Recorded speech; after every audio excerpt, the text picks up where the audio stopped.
Bon, bonjour à tous, merci d'être présents. Alors, on teste un nouveau dispositif. Merci Fabrice. Fabrice qui est en train de partir parce qu'on a une journée de concertation avec les espaces éthiques de la région, voilà, sur les pratiques de l'éthique dans les structures hospitalières et du médico-social. Donc oui, voilà, on est en train de tester un nouveau dispositif, donc à la fois en présentiel ici et en distanciel. Donc voilà, j'espère que ça va bien fonctionner. En tout cas, ça nous permet comme ça d'avoir une possibilité d'audience plus large, étant donné les restrictions sanitaires qu'on continue d'avoir en termes de jauge ici à l'espace éthique. Voilà, on est très heureux d'organiser cette journée sur la communication. Et effectivement, comme le disait Fabrice, on va étudier effectivement aujourd'hui la puissance de la parole selon différents angles d'attaque.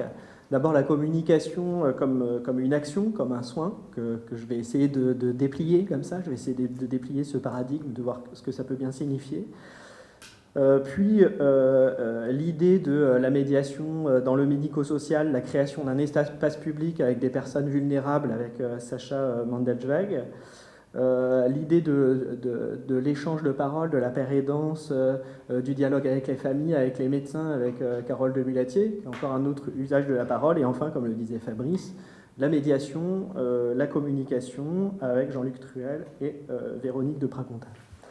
Alors, pour ma part, je vais parler de la communication peut-être au sens plus général, enfin dans un sens très général justement, de la communication qui a eu lieu en période de crise sanitaire, donc la période que nous connaissons encore actuellement. Je vais m'appuyer sur plusieurs exemples, et notamment sur des exemples issus de ce document pendant la pandémie et après, accompagner les personnes en situation de handicap, que vous pouvez soit trouver en ligne, soit prendre ici à l'espace éthique sur cette table, hein, si ça vous intéresse. Il y a un chapitre concernant la communication. Alors c'est des cas vraiment très pratiques, des remontées de terrain, des réflexions qui ont eu lieu vraiment très très concrètement sur le terrain. Moi je vais avoir un propos peut-être un peu, enfin qui porte peut-être un peu plus vers le théorique, mais vous pouvez retrouver des problématiques, des enjeux éthiques concrets dans cette publication-là concernant la communication et concernant beaucoup d'autres enjeux aussi, hein, sur l'accompagnement des personnes en situation de handicap en période de crise sanitaire. Alors d'abord, je voulais partir du constat qu'on a attendu énormément de la communication. La communication elle-même a été l'objet d'énormément de communication, c'est-à-dire ça a été l'objet de débats médiatiques sur qu'est-ce que c'est que bien communiquer, comment est-ce qu'on communique bien dans différents types de milieux, à la fois du point de vue institutionnel, du point de vue gouvernemental, du point de vue scientifique, dans les institutions elles-mêmes, dans les institutions médico-sociales, à l'hôpital. Donc la communication, ça a vraiment irrigué les différents aspects de la crise sanitaire, et on a cherché à trouver là une forme de solution, en tout cas une forme de réponse à cette situation de crise. Alors, voilà, mon idée c'est que la communication a remporté une victoire, mais une victoire en demi-teinte. Puisque, d'une part, si on en juge par les résultats dans le domaine du vaccin, on est un des pays qui était réputé pour sa défiance vaccinale. Dans toutes les études, dans tous les sondages, on était en top de la défiance vaccinale. Et on arrive à plus de 52 millions de Français vaccinés le 20 janvier 2022. Aujourd'hui, plus encore. Donc on pourrait se féliciter de cette communication par les agences régionales de santé en disant qu'il y a eu une communication à la fois très généraliste mais aussi assez ciblée. Moi j'ai repéré beaucoup de messages, hein. Par exemple l'agence régionale de santé de Nouvelle-Aquitaine a fait des messages spécifiques pour les femmes enceintes, pour les diabétiques, pour différents types de populations comme ça. Après, on pourrait dire aussi que la communication a joué un rôle mineur et que ce qui a joué un rôle majeur, c'est le pass sanitaire puis le pass vaccinal, c'est-à-dire une logique qui relève davantage de l'obligation, ou l'exemplarité, c'est-à-dire plus j'ai des membres de ma famille, mes voisins, etc., qui se font vacciner, plus j'ai tendance à me faire vacciner. Donc il y a différents types de fonctionnement et comment dire, il y a différents types d'actions qui sont à l'œuvre derrière ce taux très fort de vaccination en France.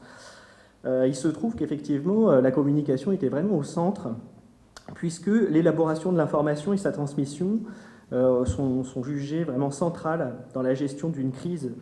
Dès 2018, le rapport de l'OMS sur la communication du risque pendant les urgences sanitaires souligne que, je cite, « Lorsque survient une urgence de santé publique, quelle qu'elle soit », le rapport est généraliste, ça ne concerne pas la crise sanitaire qu'on vit actuellement, donc, lorsque survient une urgence de santé publique, des informations précises diffusées tôt, fréquemment, par des canaux auxquels la population se fie et qu'elle utilise, et dans des langues qu'elle comprend, permettent aux personnes concernées de se protéger, de protéger leur famille et leur communauté des risques sanitaires. Alors, c'est d'ailleurs cette dynamique-là que salue aussi le Conseil scientifique Covid-19 dans son avis du 19 janvier de cette année, 2022. Je cite, « Après plusieurs vagues épidémiques, les Français ont désormais acquis une familiarité avec les caractéristiques de la maladie et de sa propagation. Nos concitoyens ont bénéficié d'une information abondante et diversifiée et se sont familiarisés avec un vocabulaire spécialisé et de nombreuses notions scientifiques, à défaut d'une information toujours claire et hiérarchisée. » Donc, nous, on s'est bien rendu compte dans le champ des situations de handicap que c'était vraiment fondamental à domicile et en établissement de pouvoir se familiariser avec ces notions, puisque dans un premier temps, les auxiliaires de vie étaient les personnes qui étaient des relais d'information vraiment de premier plan et n'avaient pas, d'ailleurs comme tout un chacun, des informations exactes à transmettre. Et c'est vrai que ça a posé beaucoup de questions aussi en termes de soins. Enfin, j'y viendrai plus tard sur le soin, mais ça a posé d'ores et déjà question en termes de soins, puisque de nombreuses personnes ne savaient pas exactement comment se propageait le virus, et donc fermaient leurs portes aux auxiliaires de vie, et donc se retrouvaient en situation de grande difficulté, notamment des parents dans le domaine du polyhandicap, qui se retrouvaient comme ça avec une charge de travail considérable et une situation d'épuisement. Donc on voit là que la circulation de l'information, c'est aussi une manière de dire aux gens comment ils peuvent aussi vivre et faire avec dans une situation complexe, dans une situation d'incertitude. Alors, justement, en parlant de cette situation d'incertitude, et c'est là que le succès de l'information et de la communication est en demi-teinte, quand on s'y arrête plus attentivement, on voit que les choses ne sont pas si évidentes, puisque je prends ici un sondage via Voice, commandé dans le cadre des Assises internationales du journalisme à Tours pour 2021, qui montre que 50% des personnes sondées jugent que l'information médiatique sur la crise sanitaire est anxiogène, 45% la jugent excessive, 28% la jugent catastrophiste. Plus inquiétant encore, 32% pensent que les médias ont utilisé cette peur pour faire de l'audience. Donc ça jette effectivement la suspicion sur la véracité des informations qui sont transmises. Quel est l'objectif de la transmission de l'information ? Alors que les Français en attendent beaucoup de cette information, puisqu'on voit que 51% attendent des informations constructives qui offrent des solutions, 45% des éléments de vérification sur les informations qui circulent.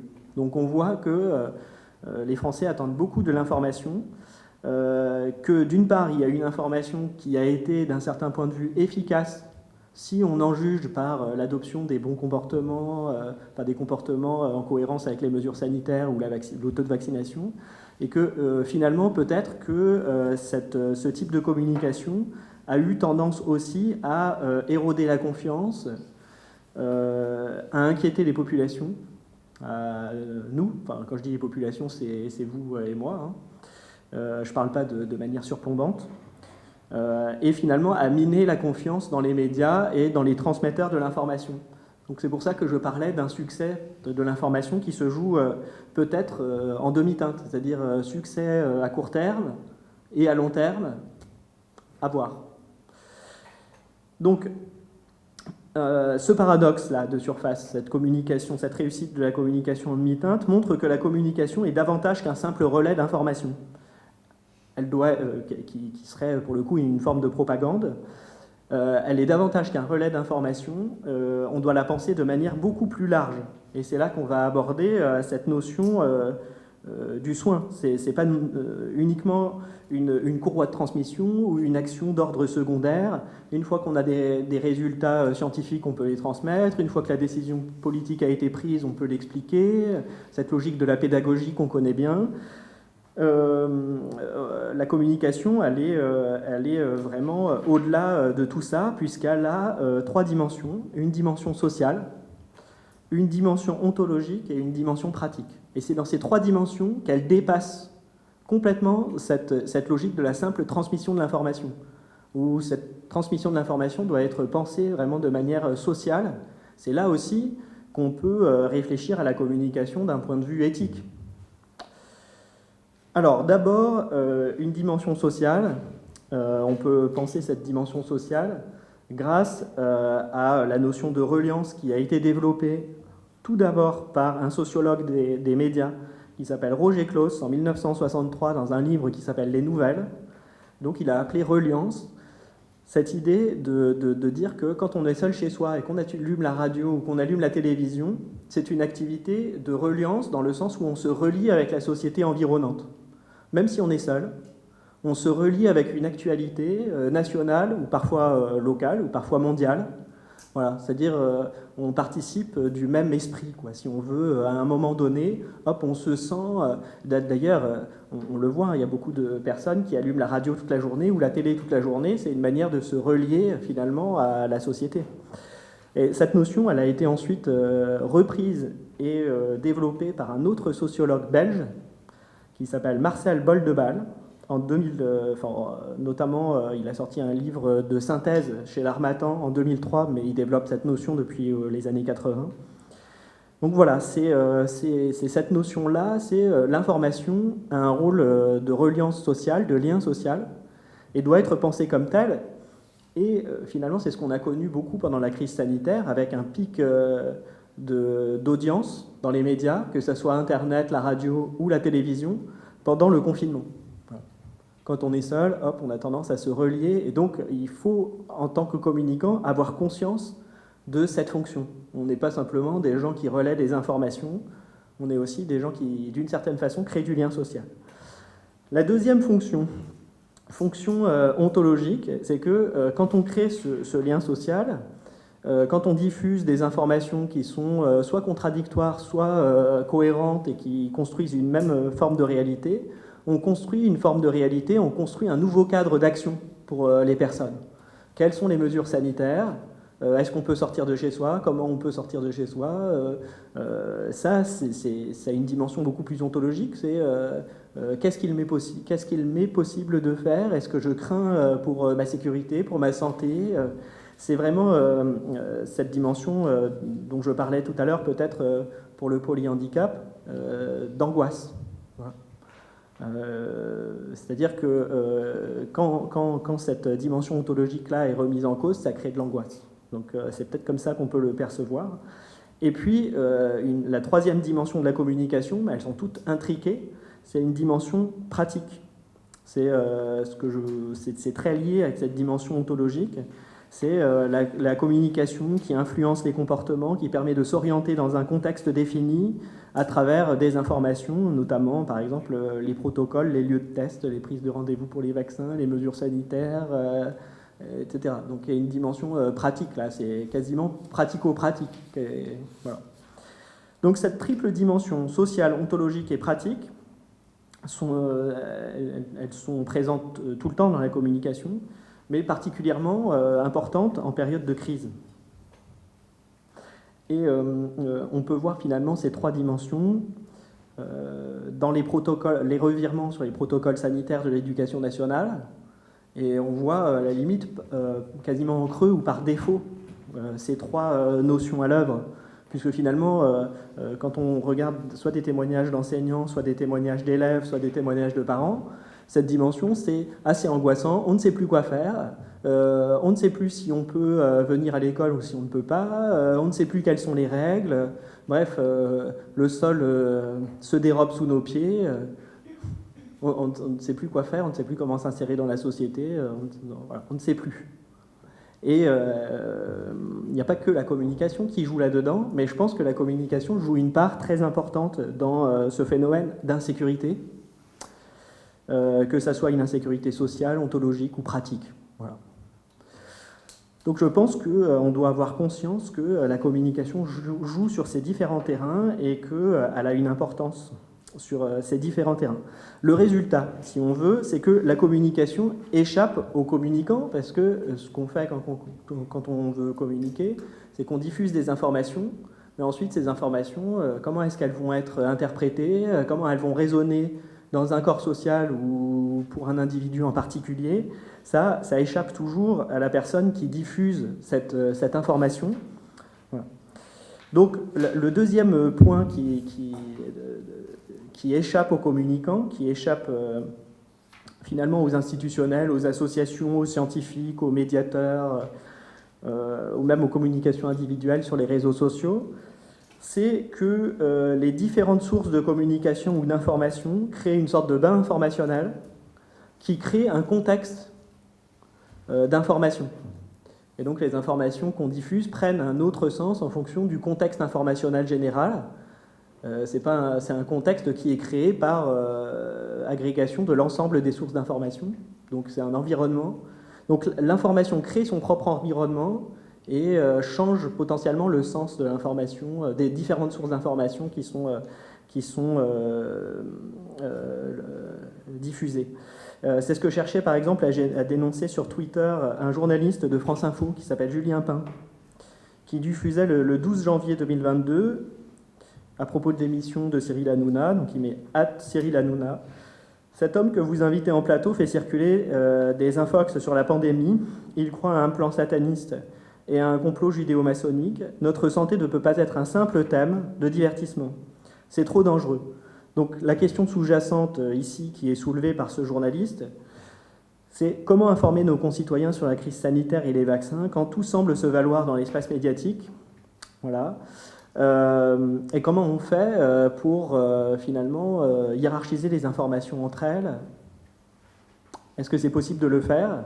Et justement, ça, c'est une grande question, parce qu'il y a un devenir finalement informel de l'information en ligne, de plus en plus informel, puisqu'il y a une fragmentation des informations, une fragmentation des contenus, fragmentation des sources d'informations, cohabitation d'informations obsolètes avec des informations récentes, et ça compte beaucoup dans la crise sanitaire. C'est-à-dire pour les protocoles de l'éducation nationale, je vous mets au défi de savoir ce qui est en vigueur en ce moment, puisque comme ça change toutes les 2 semaines ou toutes les semaines, quand on cherche une information en ligne, on peut regarder sur le site de l'éducation nationale, mais si on cherche dans les médias, est-ce que l'information d'il y a 1 semaine est encore en vigueur aujourd'hui? Ça, on peut difficilement le savoir. Donc il y a cohabitation entre les informations obsolètes et les informations actuelles, sans possibilité de les différencier. La circulation d'informations qui se contredisent avec l'accélération des publications sur les réseaux sociaux. Je vous donne un chiffre en passant. Plus de 500 millions de tweets sont diffusés par jour. Donc 500 millions, vous voyez la quantité, hein, pour suivre cette production d'informations. Et la décontextualisation des contenus. Voilà. Donc ces phénomènes rendent impossible la maîtrise d'une communication qui peut être reprise, transformée, détournée. Et c'est ce que signale notamment le comité d'éthique du CNRS dans un rapport récent justement sur la communication scientifique, les enjeux de la communication scientifique en période de pandémie. Donc le comité d'éthique nous dit qu'on met sur le même plan de simples opinions, des observations empiriques, des conclusions hâtives tirées d'observations et des résultats prouvés avec rigueur. Donc vous voyez, toutes ces dimensions-là sont mêlées, alors qu'elles peuvent toutes avoir leur intérêt. Hein. Une opinion, ça a son intérêt, on partage des idées. Des observations empiriques aussi, dans un certain contexte, ça peut avoir son intérêt. Et des résultats prouvés avec rigueur également. Sauf que il faut savoir les distinguer et les hiérarchiser, et puis être capable de dire moi voilà ce que j'ai observé, mais je ne sais pas si à 200 km de là, dans l'hôpital voisin, on observe le même phénomène ou pas, en termes d'engorgement des services, etc. par exemple. Hein. Donc il y a cette dimension-là, il y a un écrasement et une dimension de plus en plus informe de la communication. Alors, vous voyez que ces différentes caractéristiques, donc à la fois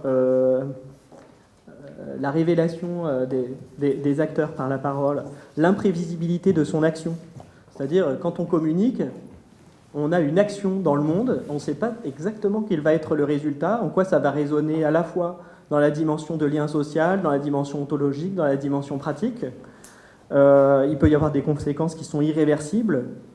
Et cette dimension de contexte qui préexiste à l'action, donc à la communication, l'action, elle prend une couleur différente en fonction du contexte dans lequel elle va s'exprimer. C'est quelques traits caractéristiques de l'action chez Hannah Arendt, notamment ce qu'elle développe dans le chapitre, sans surprise, l'action, dans son livre « La condition de l'homme moderne ». Donc voilà, c'est un des plus grands livres d'Hannah Arendt.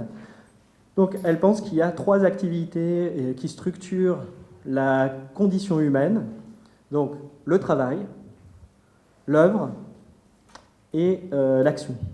Donc je ne vais pas faire un cours sur Hannah Arendt, en plus Sacha Mandel-Zweig qui est parmi nous saurait très bien le faire aussi. Donc le travail, c'est ce qui permet d'entretenir, si on veut, les fonctions biologiques de la vie. Voilà. C'est une activité sans cesse répétée, cyclique. L'œuvre, c'est quand on produit, par exemple, une chaise, quand on produit des objets qui constituent le monde dans lequel nous habitons. On produit, c'est une activité de production, donc chaque objet produit a pour objectif, en théorie, quand il n'y a pas d'obsolescence programmée, de durer dans le monde, d'avoir une durée, une stabilité. Donc c'est ce qui nous permet cette idée de stabilité. Et l'action, c'est la manière dont l'être humain se déploie dans ce monde. Et chaque être humain qui naît est unique et va déployer une action unique. Et Hannah Arendt dit que si on ne développe pas d'action, alors on perd notre humanité. Voilà, quand on empêche les gens de se développer en ayant une action, que ce soit une action politique, mais une action qui a des conséquences parmi les autres hommes et qui permet d'avoir une reconnaissance parmi les autres hommes, on perd jusqu'à notre humanité, parce que notre humanité, elle s'exprime par là. Voilà. Là, par exemple, en vous parlant aujourd'hui, j'ai une action, et puis quand vous me répondrez, ça sera une action, etc. Enfin, voilà. C'est comme ça aussi qu'on développe... si vous voulez, je ne sais pas si c'est pertinent, mais une analogie informatique, le hardware, c'est-à-dire le matériel informatique et les systèmes d'exploitation, ça serait, si on veut, l'œuvre, le contexte, le monde de l'œuvre. Et puis ce qu'on fait dessus, en écrivant par exemple un message ici sur le chat, ça relève de l'action. Et pour moi, je pense que c'est important de considérer la communication, non pas comme une simple transmission d'informations, comme on pourrait le penser à la manière de Deleuze, quand il dit que l'information, c'est une forme de propagande, c'est une manière de diffuser des mots d'ordre, de mettre la société au pas dans une logique de société de contrôle. Et c'est vrai qu'il peut y avoir cette dimension-là, je ne dis pas du tout le contraire. Simplement, il faut dézoomer un peu et voir que ces actions de diffusion de l'information, en réalité, qui peuvent être des mots d'ordre, finissent toujours par échapper aux communicants. Et c'est en ça que ça peut constituer un enjeu éthique. Parce que quand on diffuse une information dans le bain de la société, hop, ça nous échappe. Et il faut considérer ça non pas simplement comme un influx nerveux, comme on a tendance à considérer l'information comme un influx nerveux pour changer des comportements, etc.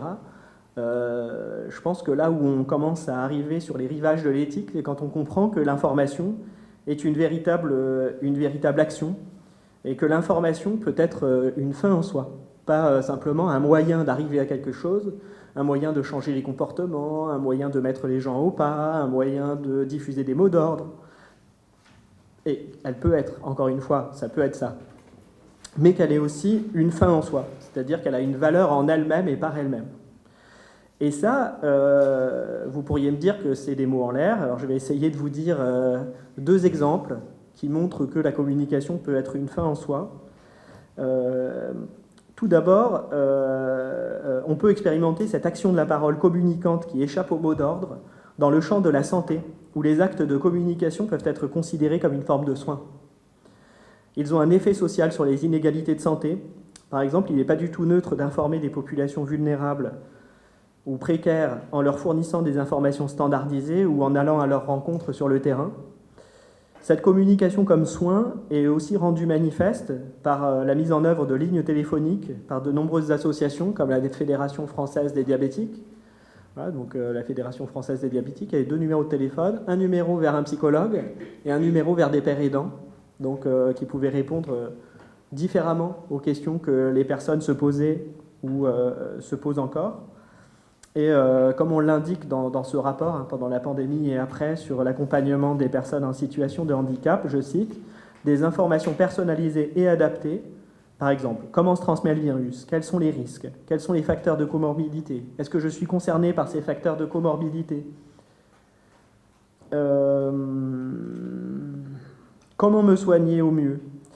Toute la réponse à toutes ces questions, c'est un facteur majeur de bon accès aux soins et de bon accompagnement. Donc si la communication est un soin, elle est aussi, comme le disait Fabrice en introduction, elle peut aussi faire mal. Voilà. Elle peut angoisser, elle peut être une manière de discriminer, elle peut être une manière de marginaliser, elle peut être une manière de blesser. Voilà, Judith Butler a bien réfléchi à ces questions-là dans un livre qui est un regroupement d'articles qui est paru, qui a été traduit en français il y a peu de temps, qui s'appelle Le pouvoir des mots, qui est sorti chez quel éditeur? Aux éditions Amsterdam. Donc la traduction est récente, le livre, lui, il n'est pas récent. La traduction, elle est de 2017. Et Judith Butler, dans ce livre, pense justement les mots qui peuvent blesser, les mots qui peuvent faire mal. Alors, elle pense l'insulte, en fait. C'est une réflexion sur l'insulte. Et il est possible aussi de mener une réflexion sur les mots qui font mal, notamment en médecine, dans l'annonce de la maladie grave. Ici, à l'Espace éthique Île-de-France, il y a Nadine Le Forestier qui fait un cours sur ce sujet. Et puis, il y a beaucoup de références de livres qui parlent de l'annonce de la maladie grave, notamment un manuel qui s'appelle « Médecine et société ». Je vous dis ça de mémoire. Il y a un chapitre sur les mots. Et ce chapitre, il est vraiment très intéressant, puisque ça montre à quel point, justement, c'est une action de communiquer avec son patient de telle ou telle façon, par le choix des mots. Comment est-ce qu'on va nommer le cancer, par exemple? Il y a beaucoup de mots possibles pour nommer un cancer. Donc comment est-ce qu'on va l'amener? Si c'est un cancer familial qui se transmet génétiquement, l'annonce de ce cancer peut résonner avec des souvenirs, peut résonner comme l'annonce de la mort. Ah, ça me rappelle la mort de ma tante, de ma grand-mère, de ma mère, etc. Et voilà, il y a toute une dimension contextuelle. Les mots résonnent dans chaque personne de manière très différente, finalement. Et donc c'est pour ça que, là, on peut voir la communication comme une fin en soi, parce que s'il s'agit d'annoncer un cancer, on pourrait tout à fait recevoir un mail avec bon ben voilà, vous avez un cancer, veuillez vous rapprocher des personnels de santé, de votre médecin généraliste qui vous indiquera les prochaines étapes. Voilà. Donc il y a cette dimension humaine là. L'autre dimension de la communication qui nous permet de la penser comme une fin en soi et non pas comme uniquement un moyen, c'est précisément le choix très très politique de communiquer plutôt que d'imposer dans le cadre de la vaccination. C'était un choix qui a été fait au tout début, où il était question de dire, bon, dans un premier temps, on va communiquer, puis on va laisser les gens s'autodéterminer, faire leurs propres choix, en toute autonomie, dans une logique très libérale. On ne veut pas imposer, on va laisser la liberté, etc. Et puis après, justement, ce choix de la communication, il a été l'objet d'un débat politique, puisque quand on est passé au pass sanitaire, puis au pass vaccinal, il y a beaucoup de responsables politiques, justement, qui questionnaient cette décision par ce biais-là, en disant, mais est-ce qu'il ne vaut mieux pas informer plutôt que contraindre, etc. Donc là, on voit que l'information, c'est une fin en soi, c'est-à-dire qu'elle définit aussi un modèle politique, une conception qu'on a du citoyen, une conception qu'on a de la personne humaine. Est-ce que la communication doit favoriser le consentement, l'autodétermination, l'acceptabilité des mesures, ou est-ce qu'on doit simplement informer des nouvelles contraintes qui sont à l'œuvre et des sanctions possibles? Voilà. Ça, c'est des logiques de communication, vous voyez, qui sont extrêmement différentes et qu'on peut chacune différencier et questionner. Alors, à partir de là, si on considère la communication comme une action, comme un acte de parole, on doit pouvoir différencier différents types d'actes de parole pour pouvoir en déduire quels sont les grands enjeux éthiques qui sont posés. Alors, il s'agirait d'abord de différencier les modalités de communication dans la sphère médiatique et leurs effets, les différents effets de la communication. Alors, je vais partir ici des distinctions qui sont opérées par Austin dans sa conférence Quand dire, c'est faire en 1970. Donc lui, il nous dit qu'il y a souvent confusion entre différents registres de la parole et du langage. Et ces différents registres, on peut constater qu'ils s'exacerbent en période de crise et d'incertitude. Donc nous avons une difficulté à distinguer les affirmations qui ont pour prétention d'être vraies ou fausses des autres types d'énonciations, les souhaits, les commandements, les concessions, voilà, les promesses, etc. Donc c'est une invitation à distinguer plus clairement quand nous parlons quel acte nous désirons accomplir. Est-ce que nous désirons annoncer un fait, proposer une solution, influencer des comportements, débattre, donner une parole scientifique? Or, aujourd'hui, on constate, et c'est peut-être inévitable, ça participe de la complexité de la communication en temps de crise et de ces enjeux éthiques inextricables, on constate qu'il y a de nombreux scientifiques qui sont sur les plateaux de télévision en tant que scientifiques, et on pense qu'ils diffusent une parole scientifique, et en réalité, ils sont en train de vendre un discours politique. Et inversement, des hommes politiques qui sont là en tant que politiques et qui diffusent un discours scientifique. Et c'est pas complètement anormal, ils sont aussi censés s'appuyer sur des faits pour pouvoir prendre des décisions. Mais on voit un mélange inextricable entre les deux. Donc on serait tenté de dire qu'il faudrait différencier les paroles descriptives et normatives, voilà, en accentuant cette frontière entre la communication scientifique et l'argumentaire politique, qui représente un amalgame d'énoncés de nature différente, voilà, et qui finalement entache la communication scientifique d'un doute. Alors maintenant, quand on est un scientifique, on peut se demander que cherche-t-il à nous faire faire? Et de la même façon, quand on voit l'affaire Didier Raoult, on voit que soutenir ce scientifique, ça dépasse largement la science. En fait, soutenir ce Didier Raoult, c'est un acte politique, donc c'est un marqueur politique. Donc là, on est complètement au-delà des traitements possibles, des recherches et des recherches scientifiques. En fait, soutenir Didier Raoult, c'est une marque d'opposition aux mesures sanitaires, la plupart du temps. Enfin, chez beaucoup de gens, je ne veux pas généraliser, mais quand on regarde sur les réseaux sociaux, souvent, il y a une confluence entre tout ça. Voilà. Donc, le deuxième effet secondaire de cet amalgame, c'est que ça a tendance à rabattre le discours politique sur la question du vrai et du faux, alors que le discours politique, il n'a pas du tout pour vocation de dire ce qui est vrai ou ce qui est faux.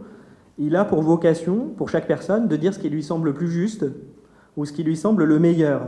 Voilà, c'est quand même très différent d'avoir la prétention de dire le vrai ou de dire le juste ou de dire ce qui nous semble être le meilleur. Voilà. C'est pas tellement la vocation de l'homme politique, en théorie, de dire le vrai. Enfin, d'avoir cette prétention de dire le vrai. Voilà. Quand on parle de l'organisation de la cité, voilà. A priori, on est plutôt dans la question du juste. Il y a certains penseurs qui se situent dans la question du vrai, mais à mon sens, bon, ça mérite d'être questionné. Donc, nous pourrions dire que les scientifiques nous informent et que nous devons ensuite faire un choix politique. Le rôle de la communication serait alors de faire un état des lieux exhaustif, transparent et loyal des recherches en cours et de leurs résultats, parfois contradictoires, hein, ça, il faut bien prendre en compte ces éléments-là, pour nourrir le débat public. Alors cette tâche est rendue d'autant plus complexe que les recherches scientifiques évoluent et qu'il n'est pas si simple d'être transparent sur ces informations. C'est-à-dire que les informations peuvent changer du jour au lendemain. Il y a des informations dont on peut très bien ne pas être au courant. En tant que journaliste, il y a aussi des résultats de recherche qu'on peut très bien ne pas très bien comprendre. Et par ailleurs, dans le lien entre la recherche et la politique, et la décision politique, il y a aussi le fait que, par exemple, avec les nouveaux variants, les critères de choix politique changent. C'est-à-dire que précédemment, on était plutôt dans l'idée de bloquer l'épidémie. avec le variant Delta. Et puis avec le variant Omicron, comme finalement les effets secondaires sont beaucoup moins importants, on est davantage, dans beaucoup de pays européens en tout cas, dans une logique de lever des mesures sanitaires et d'accompagnement de l'épidémie plus que de blocage de l'épidémie. Mais ça vient du fait que c'est un nouveau variant. Et effectivement, comment est-ce qu'on annonce? Et là, ça reboucle un peu avec la question, les enjeux pratiques et les enjeux ontologiques de la communication. C'est comment on explique aux gens que les règles ont changé, la situation a changé. Avant, on essayait absolument de bloquer l'épidémie, et maintenant c'est fini, on est passé à autre chose, etc. Enfin, voilà, ça met en jeu aussi la crédibilité de la communication elle-même, cette variabilité des critères de jugement. Voilà. Donc c'est pour ça que de nombreux acteurs de la santé publique recommandent d'aller vers une communication beaucoup plus interpersonnelle et d'aller directement sur le terrain, parler aux gens, notamment aux personnes qui sont précaires ou aux personnes qui développent des comorbidités qui les rendent beaucoup plus sensibles à ce virus. Mais ça pose aussi question. Est-ce que les agents qui se déplacent sur le terrain doivent donner leur avis personnel, par exemple sur la vaccination, ou bien des informations neutres? Mais qu'est-ce qu'on considère comme étant des informations neutres? Et une fois qu'on est dans un échange, si vous êtes avec des gens que vous allez voir de temps en temps, par exemple des gens du voyage ou des populations comme ça, on va vous demander votre avis à vous. Est-ce que vous vous êtes fait vacciner? Est-ce que vous recommandez, vous, de vous faire vacciner? Et si votre grand-mère vous dit, si vous devez recommander la vaccination à votre grand-mère, vous le faites ou vous ne le faites pas? Alors, est-ce qu'on doit donner des exemples personnels? Est-ce qu'on doit s'engager personnellement dans la discussion? Mais alors, est-ce que finalement, on doit rester plus à distance en donnant des informations pour que les gens s'autodéterminent? Parce que finalement, on entre vraiment dans le champ de la persuasion. Si on dit, moi, si ma grand-mère me téléphone et me demande si elle doit se faire vacciner, je lui dirais oui. Hein, donc, vous, je vous le recommande aussi. Voilà. Quand on entre dans le champ de la communication interpersonnelle, il y a beaucoup d'enjeux éthiques qui se posent. Et dans le champ du handicap, on l'a beaucoup vu aussi, parce que dans les établissements, dans certains établissements, il y a des groupes de parole qui se sont créés sur ces sujets. Ça a été, vraiment du cas par cas sur ces questions. Sachant qu'aujourd'hui, il y a même encore, dans certains établissements, 1 ou 2 personnes qui ne sont pas vaccinées. La plupart du temps, on fait avec. Voilà. Mais ce que je veux dire, c'est que cette logique de la communication interpersonnelle, ce n'est pas la solution à tout, parce qu'elle pose elle-même de nombreuses questions éthiques en termes de communication. Et ça, on le verra, je pense, aussi beaucoup avec les autres intervenants. C'est une porte que j'ouvre comme ça sur la suite. Donc on le voit agir par la communication, cette action-là, de communiquer, elle est très délicate et très incertaine. Mais en même temps, elle est absolument nécessaire.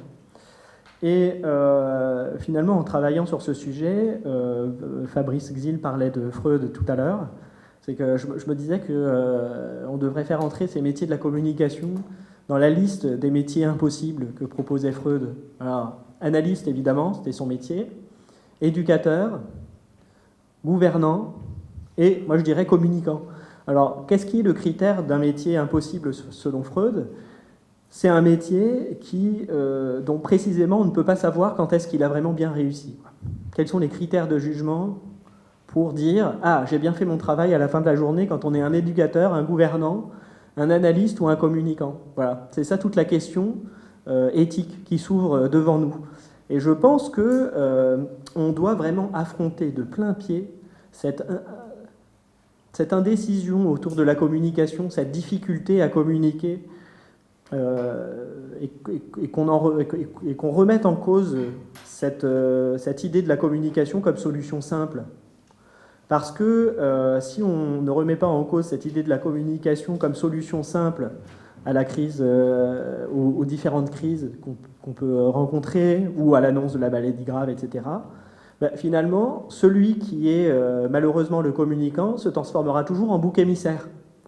Et on lui dira toujours « Ah, mais c'est de votre faute, c'est vous qui, etc. » Or, il faut comprendre la complexité, à mon avis, profonde de ce métier. Et la complexité de ce métier, c'est aussi sa noblesse. C'est le fait que c'est une action à part entière dans la société.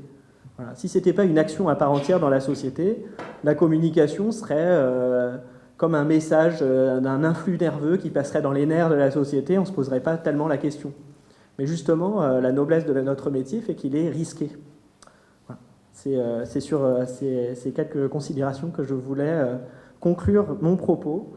Donc n'hésitez pas à poser des questions, s'il y a des questions qui vous viennent, à la fois dans la salle et dans le chat. Et sinon, je passerai la parole au prochain intervenant. Merci beaucoup.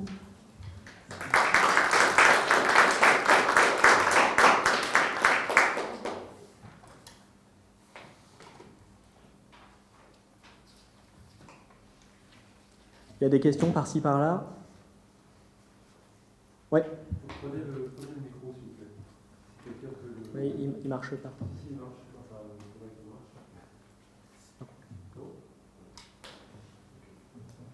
Non, ben, je retranscrirai la question à l'oral. Qu'est-ce que vous pensez de l'utilisation de la pédagogie dans la communication? Parce qu'on a entendu beaucoup parler de ce terme ces derniers mois, voire années. On disait qu'il fallait que le gouvernement fasse de la pédagogie. Et moi, je me demande s'il n'y a pas un peu d'infantilisation dans ce mot, puisque ça vient de pédos, qui veut dire enfant. Voilà, je voulais savoir ce que vous en pensiez de ce moyen de communication. Ouais, merci pour cette question. Donc, pour tous, c'est la question autour de l'utilisation, enfin de la pratique pédagogique dans la communication. Quand on dit on fait de la pédagogie autour des mesures pour que tout le monde comprenne bien ce qu'on va mettre en place, etc. À mon avis, il y a plusieurs... c'est une logique de l'acceptabilité, c'est-à-dire de dire on va vous expliquer comment ça se passe et vous allez bien le comprendre et quand vous le comprendrez, vous l'adopterez. Donc derrière, c'est cette logique-là qui est à l'œuvre. Oui, donc il y a cette logique effectivement qui peut être une logique un peu infantilisante et qui peut éventuellement faire passer le politique, enfin les décisions politiques, non pas du côté du juste, mais du côté du vrai. Vous allez comprendre que c'est vrai, voilà. Alors que si on est du côté du juste, on peut dire ah non mais j'ai très bien compris, mais je trouve que c'est injuste. Donc voilà, c'est une autre démarche que la méthode pédagogique, qui a pour but d'enseigner de manière descendante le juste, enfin le vrai. Mais après, en pédagogie, il se trouve que on travaille beaucoup avec l'éducation nationale à l'espace éthique et on essaye de former aussi à la discussion éclairée avec des points de vue différents, étayés, etc. Mais effectivement, si on en reste à cet argument pédagogique, enfin de la pédagogie dans le discours politique, c'est ça que ça signifie. Voilà. Mais après, si on voulait faire vraiment de la pédagogie ou de l'éducation populaire, on va dire, on entrerait dans une logique très très différente. Hein. Voilà. Oui, est-ce que dans la communication, il n'y a pas une autre dimension que la pédagogie au sens rationnel du terme? Vous insistez si c'est un propos laboratoire. D'abord plaire, ensuite séduire, et enfin seulement convaincre. Parce que souvent, l'interaction personnelle que vous avez soulignée, elle suscite effectivement une confiance ou pas une confiance qu'il y a quelque chose ne peut pas forcément raisonner. Je pense que c'est une dimension importante pour aboutir à un résultat. Oui. Effectivement, donc pour tous, pour ceux qui sont en ligne aussi, c'est une question autour de la pédagogie comme art oratoire qui est capable de susciter aussi la confiance par la persuasion et ensuite le fait de convaincre. Alors, sur cette question de la confiance, effectivement, la confiance, elle nous échappe toujours parce qu'on arrive en tant que communicant dans un espace préexistant où elle existe ou elle n'existe pas. C'est-à-dire que quand on communique pour une institution où il y a très peu de confiance, bon, bah, c'est un fait de départ. Alors après, il y a différents types de confiance. Il y a cette confiance de départ dont je vous parle, et puis il y a la confiance sur un point particulier. Et celle-ci, elle se construit. Donc on peut construire aussi la confiance sur un point particulier. C'est la différence en anglais entre confidence et trust. Le trust, lui, il peut se construire. La confidence, elle ne se construit pas. Donc, il y a plusieurs strates. Mais effectivement, quand on aborde les enjeux éthiques de la communication, il faut se demander qu'est-ce que c'est que la confiance, est-ce que ça se construit, est-ce que ça se construit pas, qu'est-ce que c'est que la transparence. On peut très bien avoir un discours parfaitement transparent et en même temps parfaitement incompréhensible. C'est-à-dire qu'un scientifique qui arrive avec des mots très techniques, il est transparent d'un certain point de vue. Il vous dit les choses sans mentir, avec transparence, il vous dit tout, mais vous ne comprenez rien. Donc voilà, c'est transparent et opaque. Donc il faut interroger cette notion de la transparence. Il faut interroger aussi la notion de loyal. Qu'est-ce que c'est qu'une communication loyale ? C'est pareil, hein, c'est difficile. Une communication loyale, chacun peut l'interpréter de manière assez différente. Qu'est-ce que c'est que la loyauté ? Ouais. Et tout ça, c'est des questions, je pense, qu'il faut savoir se poser et qui sont des thématiques de réflexion. Chaque point est une thématique de réflexion en elle-même. Donc, ouais. C'est intéressant ce que la personne a écrit. Ah, il n'y a pas de communication possible s'il y a une obligation et contrainte. Vous parliez de confiance. Alors, elle n'est jamais acquise, en fait. Il faut toujours la rechercher. Il n'y a pas de communication possible s'il y a obligation et contrainte. Oui, alors, vous parliez aussi de confiance en lien avec cette dimension. Eh bien, si, il y a une communication possible s'il y a obligation et contrainte. C'est la communication comme transmission de l'information. Il faut bien que vous sachiez qu'il y a une obligation et une contrainte. Voilà. C'est la communication descendante, la communication justement comme information. Information, c'est ce que Deleuze appelle mot d'ordre dans une société de contrôle. Le mot d'ordre dans une société de contrôle, c'est une forme d'information. Et justement, c'est une information qui... Deleuze, lui, dit... Il s'arrête là, et moi, je vais plus loin, en disant que cette information peut ensuite être dépassée, puisqu'elle est une action.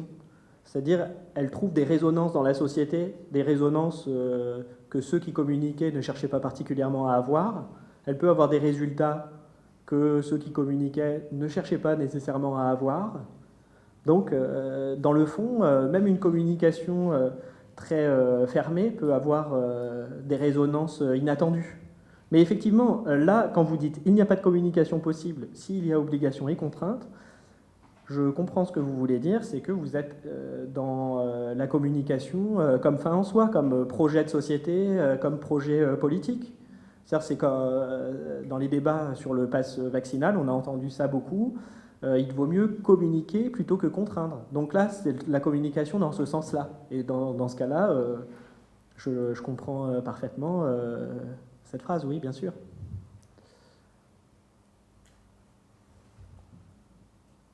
Est-ce qu'il y a d'autres questions ? Bon, je vous remercie beaucoup pour ces échanges.